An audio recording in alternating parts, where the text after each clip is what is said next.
नमस्कार मित्रों, मैं हूं भूपेंद्र सिंह राठौड़। आपके सामने फिर से एक नया वीडियो लेकर प्रस्तुत हुआ हूं। आज के वीडियो का शीर्षक रहेगा विवेकहीन का पतन। हाँ मित्रों, मैंने भर्तृ नीति में पढ़ा था। वैसे भी कई वेद पुराणों में भी लिखा है कि जब महाराज भगीरथ अपने 60,000 पूर्वजों को उतारने के लिए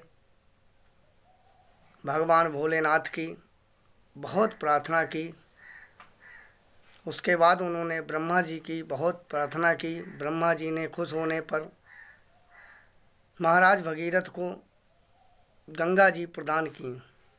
गंगा जी जब ब्रह्मा जी के कमंडल से निकली तो वो अपना होश खो बैठी थीं। बहुत ही क्रोध से ब्रह्मा जी के कमंडल से निकली और उन्होंने मन ही मन ये संकल्प कर लिया कि मैं जाकर पृथ्वी लोक का विनाश कर दूंगी। ज़्यादा क्रोध मानव के लिए बहुत घातक होता है। इतना भयंकर रूप देखकर भगवान भोलेनाथ को क्रोध आ गया और उन्होंने अपनी जटाएं खोल दी और उन्होंने कहा, मैं गंगा जी के इस आवेग को रोक दूंगा। और भगवान भोलेनाथ ने अपनी जटाओं में गंगा जी को कर लिया। इसके बाद भागीरथ ने भगवान भोलेनाथ की जब काफ़ी प्रार्थना की तो भगवान भोलेनाथ ने अपनी एक जटा द्वारा गंगा जी की धारा को निकाला। भगवान भोलेनाथ की जटाओं से निकलने के बाद भी गंगा जी का क्रोध शांत नहीं हुआ और उन्होंने कहा कि मैं मृत्युलोक पर जाकर हाहाकार मचा दूंगी, तबाही मचा दूंगी। यहाँ तक कि ऐरावत हाथी को टक्कर मारी तो ऐरावत हाथी भी गिर गया और पृथ्वी पर इतने वेग से आई, कुछ कहने की नहीं। यहाँ तक पुराणों में लिखा है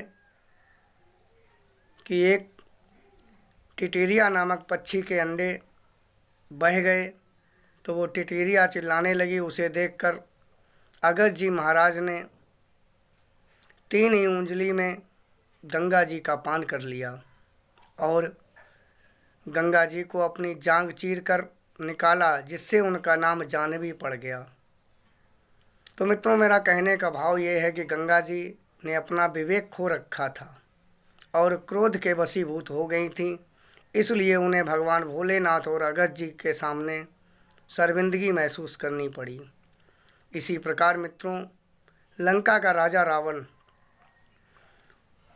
वेद पुराणों में यहाँ तक लिखा है, कहा गया है कि रावण तीनों लोकों का सबसे बड़ा ज्ञाता, विद्वान था, पंडित था। सब कुछ होने के बावजूद भी बहुत ही अहंकारी था, अधर्मी था, विवेकहीन था। वो धर्मपरायण लोगों की इज्जत नहीं करता था, साधु संतों का आदर नहीं करता था, माँ बहनों का आदर नहीं करता था। अंत में क्या हुआ? तुलसीदास जी महाराज ने एक चौपाई में लिख रखा है कि साधु अवज्ञा कर फल ऐसा, जरय लंक अनाथ कर जैसा। आखिर लास्ट क्या हुआ? अंत ऐसा हुआ कि पवन पुत्र हनुमान जी ने लंका जला दी। धू धू करके लंका जलने लगी। लंका अनाथों की भांति जल रही थी और लंका को बुझाने वाला कोई नहीं था। इसी प्रकार मित्रों, महाराज कंस, महाराज हिरण्याकश्यप, ये सभी विवेकहीन थे। विवेकहीन व्यक्ति का अंत बुरा होता है। जब व्यक्ति अपने विवेक से शून्य हो जाता है तो उसे ये समझ लेना चाहिए कि उसका पतन निश्चित है। इसी प्रकार मित्रों, चाहे कोई वर्तमान में मुख्यमंत्री हो, चाहे सांसद हो, चाहे विधायक हो, चाहे गांव का वो मुखिया ही क्यों न हो, अगर वो विवेकहीन है तो उसका पतन निश्चित होता है। पतन होने के 2 कारण मैन होते हैं। नंबर 1, व्यक्ति का विवेकहीन होना। नंबर 2, मूर्खों की संगत होना। क्योंकि मूर्ख व्यक्ति जब अपने न्यायकारी राजा को सही बात बताएंगे ही नहीं तो वो न्यायकारी राजा न्याय संगत न्याय कर ही कहाँ पाएगा। तो मूर्खों की संगत से भी न्यायकारी राजा तक का पतन हो जाता है। महाराज भर्तरी ने भर्तरी नीति में बड़ा सुंदर श्लोक लिखा है कि वरम पर्वत दुर्गे स्वावंचरा, वरम पर्वत दुर्गे स्वावंचरा, न मूर्ख जना संपर्का सुरेंद्र भवनेस्पी। महाराज भर्तरी ने कहा है वरम पर्वत दुर्गेश, कि मैं वनों में, पर्वतों की गुफाओं में और वन के जंगली जानवरों के साथ रहना पसंद करूंगा, लेकिन मूर्खों के साथ मैं इंद्र की सभा में भी रहना पसंद नहीं करूंगा।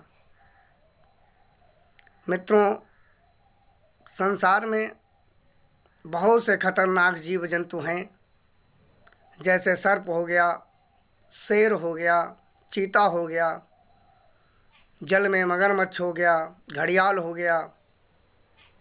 पृथ्वी लोक पर बहुत ही खतरनाक जीव भी पड़े हैं, लेकिन इन सभी खतरनाक जीवों से भी अगर कोई खतरनाक होता है तो वो मूर्ख होता है।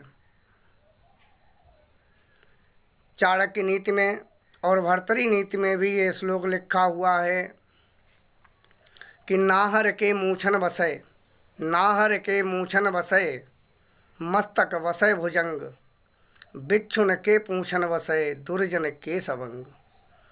नाहर मतलब शेर, शेर की मूछों में दुष्टता होती है, काले सर्प के मस्तक पे दुष्टता होती है कि नाहर के मूछन वसय, मस्तक वसय भुजंग, बिच्छुन के पूछन वसय, बिच्छू की पूँछ में दुष्टता होती है, जहर होता है, और दुष्ट आदमी के अंग अंग में जहर होता है। तो आप ही बताओ मित्रों कि शेर ज़्यादा खराब है या सर्प ज़्यादा खराब है या बिच्छू ज़्यादा खराब है? इन तीनों से ज़्यादा मूर्ख व्यक्ति खराब है, क्योंकि उसके अंग अंग में जहर होता है। तो इसलिए मित्रों, सर्वप्रथम राजा न्यायकारी होना चाहिए। दूसरा, राजा इतना विवेकवान होना चाहिए कि वो कम से कम ये जानकारी अवश्य रखे कि हमारा सलाहकार मूर्ख तो नहीं है, कहीं ऐसा तो नहीं कि ये हमें हमारे कर्तव्य से डिगा रहा है, हमें जो ये रिपोर्ट दे रहा है वो झूठी रिपोर्ट है। जब व्यक्ति मूर्ख व्यक्तियों के कहने पर आ जाता है तो उस राजा का पतन निश्चित हो जाता है। इसलिए मित्रों, राजा को न्यायकारी होने के साथ साथ बहुत अच्छा परखी होना चाहिए।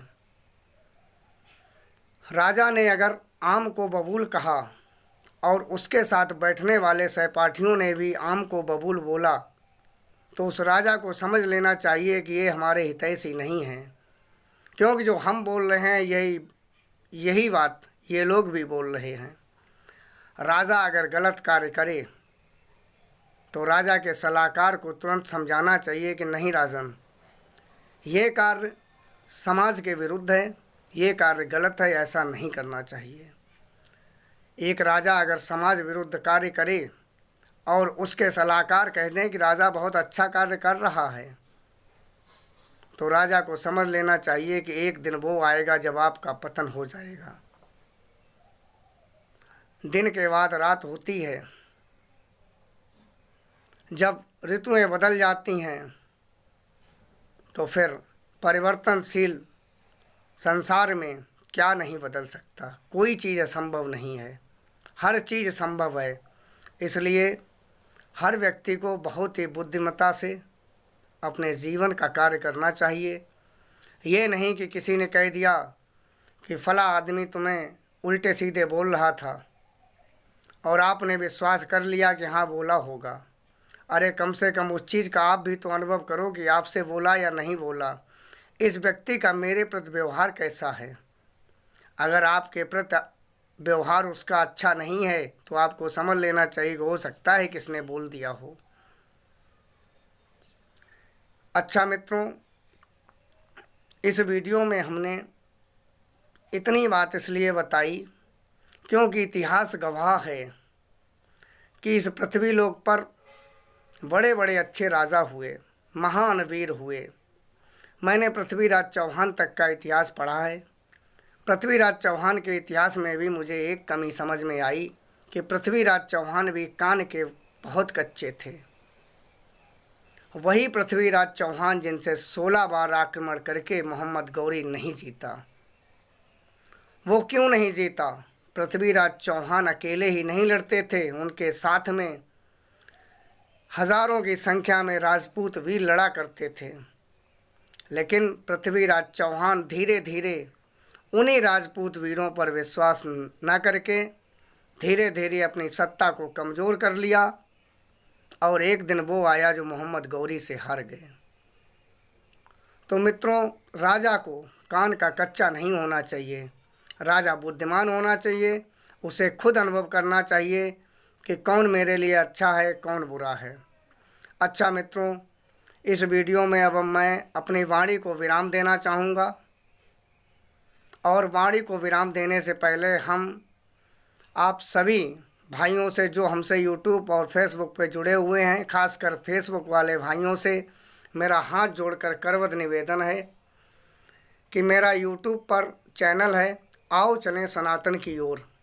प्लीज़ मेरे चैनल को आप सब्सक्राइब करें, लाइक करें तथा शेयर करें। आपको सब्सक्राइब करने में कोई पैसा खर्च नहीं होता है, इसलिए आप हमारी इस रिक्वेस्ट को सुनें और कृपया मेरी इस रिक्वेस्ट पर ध्यान दें। महान कृपा होगी। बोल भगवान भोलेनाथ की जय।